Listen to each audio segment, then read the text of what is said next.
پہلی بات تو یہ ہے کہ آپ صلی اللہ علیہ وسلم کی موجودگی میں کتنے ہی صحابہ طبی موت بھی مرے اور شہادتیں بھی ہوئی. آپ صلی اللہ علیہ وسلم نے کسی کی قبر کے اوپر اذان نہیں دی.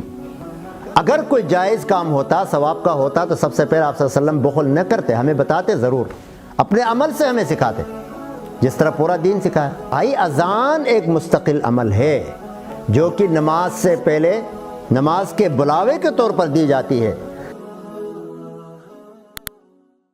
بسم اللہ الرحمن الرحیم نحمدہ ونصلی علی رسولہ الکریم اما بعد. سامعین محترم، آج کل چونکہ میڈیا کا دور ہے، ہر قسم کے لوگ فیس بک کے اوپر، یوٹیوب کے اوپر، میڈیا کے اوپر موجود ہیں. جہاں اور قسم کے لوگ ہیں، وہاں مولویوں میں بھی کچھ مستند ہیں، کچھ غیر مستند ہیں، کچھ تو بالکل موضوع قسم کے لوگ بھی ہیں جو ایسے عجیب و غریب فتوے دیتے ہیں کہ جس کا نہ فقہ میں کوئی ثبوت ہوتا ہے، نہ حدیث میں ہوتا ہے، نہ قرآن میں ہوتا ہے. ایک مسئلہ جس پر میں بڑا متعجب ہوا کہ ایک مولوی صاحب قبر پر اذان دینے کے جواز پر عجیب دلیل دیتے ہیں. میت کو دفنانے کے بعد قبر پر اذان دینا کیسا؟ میت کو دفنانے کے بعد اس کے قبر کے پاس کھڑے ہو کر اذان پڑھنا جائز ہے. نبی پاک صلی اللہ تعالیٰ علیہ وآلہ وسلم کا عمل مبارک مسلم شریف کی حدیث میں ہے کہ ایک صحابی کی تدفین کے بعد نبی پاک علیہ الصلوۃ والسلام نے ان کے سرہانے الحمدللہ الحمدللہ اللہ اکبر کا کافی دیر تک ذکر کیا. تو اذان جو ہے یہ بھی اللہ اکبر، لا الہ الا اللہ اور یہ اذکار پر مشتمل ہے، تو لہذا یہ ذکر کرنا اس کی قبر کے پاس جائز ہے. اب وہ اذان کی صورت میں کریں یا اذان سے ہٹ کر کر لیں، یعنی ویسے ہی قبر کے اوپر آپ بیٹھ کے تسبیح پڑھ لیں، الحمدللہ پڑھ لیں، اللہ اکبر پڑھ لیں، لا الہ الا اللہ پڑھ لیں، جائز ہے. اور اگر یہ اذان کی صورت میں پڑھ لیں تو بھی جائز ہے. تو لہٰذا اذان کی صورت میں ذکر الہی ہو یا اذان کے کلمات سے جدا گانا ذکر الہی ہو، قبر کے پاس بیٹھ کے پڑھ سکتے ہیں. بتایا کہ آپ صلی اللہ علیہ وسلم ایک صحابی کے قبر پر سے گزرے یا صحابی کو دفن کر کے وہاں پر آپ نے، اور مسلم شریف کا حوالہ دے کر کہا کہ آپ نے وہاں پر کافی دیر تک ذکر کیا، الحمدللہ اللہ اکبر کہتے رہے. اور ان سے پوچھا گیا تھا کہ قبر کے اوپر اذان دینا جائز ہے یا نہیں ہے، تو وہ فرماتے ہیں کہ قبر کے اوپر اذان دینا جائز ہے، اور دلیل میں یہ حدیث پیش کرتے ہیں کہ اللہ کے نبی صلی اللہ علیہ وسلم نے قبر کے اوپر، صحابی کے قبر کے اوپر الحمدللہ اور اللہ اکبر کافی دیر تک کرتے رہے. مجھے بڑی ہنسی آئی، سوال کیا ہے اور دلیل کیا پیش کر رہے ہیں.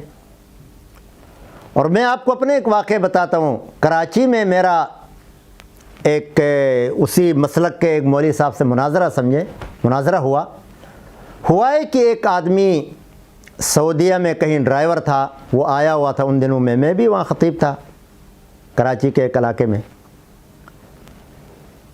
تو اس علاقے میں ایک فوتگی ہوئی، تو میت کو دفن کرنے کے بعد وہاں کسی نے اذان دی. تو اس لڑکے نے کہا بھائی یہ اذان تو سعودیہ میں نہیں دی جاتی ہے، آپ نے ایسا کیوں کیا؟ تو وہ کہنے لگے نہیں جائز ہے، یہ ٹھیک ہے، ایسا ہوتا ہے. اس نے کہا نہیں بھائی ہم نے تو نہیں دیکھا، سعودیہ میں تو نہیں ہوتا ہے. بہرحال اچھا وہ اور اس کا بھائی آپس میں مختلف ہو گئے، ان کا آپس میں اختلاف ہوا، اس کا اور اپنے بھائی کا جو سعودیہ سے آیا تھا. بھائی نے کہا نہیں جائز ہے، اس نے کہا نہیں جائز نہیں ہے. وہ گئے اپنے مولوی صاحب کے پاس، اسی مسلک کے مولوی صاحب کے پاس، تو اس سے پوچھا تو اس نے کہا جائز ہے.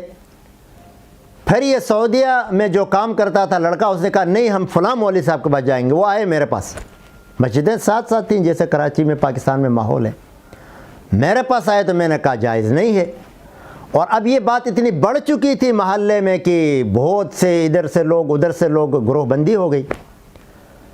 تو اب ان میں سے بعض سمجھداروں نے کہا کہ ان دونوں مولویوں کو بٹھاتے ان کا مناظرہ کراتے ہیں، وہ کہتا جائز ہے، یہ کہتا جائز نہیں ہے.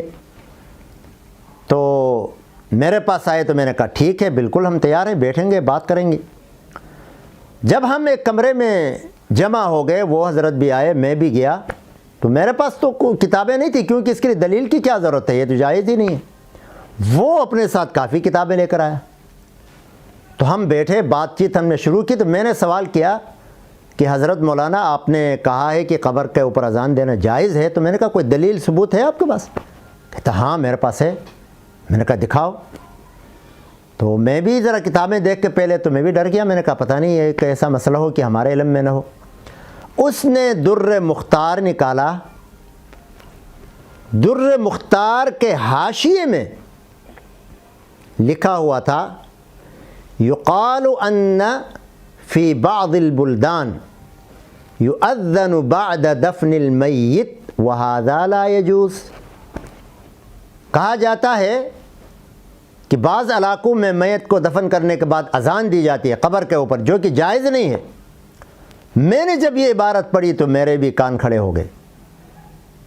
میں نے پھر کہا حضرت مولانا، میں نے کہا آپ کو عربی آتی ہے؟ کہتے ہاں۔ میں نے کہا آپ صرف اس عبارت کا ترجمہ کر کے ان ساتھیوں کو سنائیں، بات ختم ہے۔ میں نے کہا میرا آپ کا مناظرہ ہی ختم ہے، آپ صرف اسے ترجمہ کریں۔ اب میں اس کو کتاب پکڑا رہا ہوں، وہ ہکا بکا رہ گئی، آنکھیں کھلی رہ گئی، پھٹی کی پھٹی رہ گئی۔ اب اس وقت جو ساتھی تھے اگر وہ میری بات سن رہے ہوں تو وہ ان کے سامنے یہ منظر آ جائے گا سامنے، یقین جانے کہ اس کی بالکل اس کے ہوش کے طوطے ہی اڑ گئے۔ پھر میں نے وضاحت کی، میں نے کہا بھائی پہلی بات تو یہ ہے کہ آپ صلی اللہ علیہ وسلم کی موجودگی میں کتنے ہی صحابہ طبی موت بھی مرے اور شہادتیں بھی ہوئی، آپ صلی اللہ علیہ وسلم نے کسی کی قبر کے اوپر اذان نہیں دی۔ اگر کوئی جائز کام ہوتا، ثواب کا ہوتا، تو سب سے پہلے آپ صلی اللہ علیہ وسلم بخل نہ کرتے، ہمیں بتاتے ضرور، اپنے عمل سے ہمیں سکھاتے، جس طرح پورا دین سکھایا۔ اس کے بعد پھر میں نے اس عبارت کا ترجمہ کیا، سامعین کو بتایا کہ اس کا یہ ترجمہ ہے، بعض جگہوں میں ایسا ہوتا ہے لیکن جائز نہیں ہے، کتاب میں تو یہ لکھا ہے، وہ بھی حاشیہ میں۔ تو بہرحال الحمدللہ وہ بات ختم ہو گئی۔ اور اب اس کے بعد میں نے یہاں پر ایک حضرت کی بات سنی جس کا کلپ ہے فیس بک کے اوپر، تو مجھے وہ سین نظر آیا، اور اس کی بھی دلیل جب میں نے دیکھی تو پھر اس سے زیادہ مجھے ہنسی آئی، ہنسی چھڑ گئی میری۔ دلیل دے رہے ہیں اذان کی، اذان کے بارے میں، اور ثبوت میں پیش کر رہے ہیں کہ اللہ کے نبی نے قبر کے اوپر ذکر کیا، الحمدللہ واللہ اکبر کہا، کہ بھائی اذان ایک مستقل عمل ہے جو کہ نماز سے پہلے نماز کے بلاوے کے طور پر دی جاتی ہے۔ اس کے علاوہ بھی بعض مواقع میں اذان کی اجازت ہے، لیکن ان میں سے قبر کے اوپر اذان دینے کی کہیں بھی اجازت نہیں ہے، کہیں بھی ثبوت نہیں ہے۔ اب اللہ اکبر اور الحمدللہ کہنا یہ کوئی اذان ہے؟ بچے بھی سمجھتا ہے یہ اذان نہیں ہے، تو اس کو آپ دلیل کے لیے اذان دینے کی دلیل کے طور پر کیسے پیش کر سکتے ہیں؟ خدا کے لیے عوام کو گمراہ نہ کریں، صحیح بات بتائیں عوام کو۔ اللہ تعالی ہمیں صحیح بات کہنے کی، سننے کی اور عمل کرنے کی توفیق عطا فرمائے۔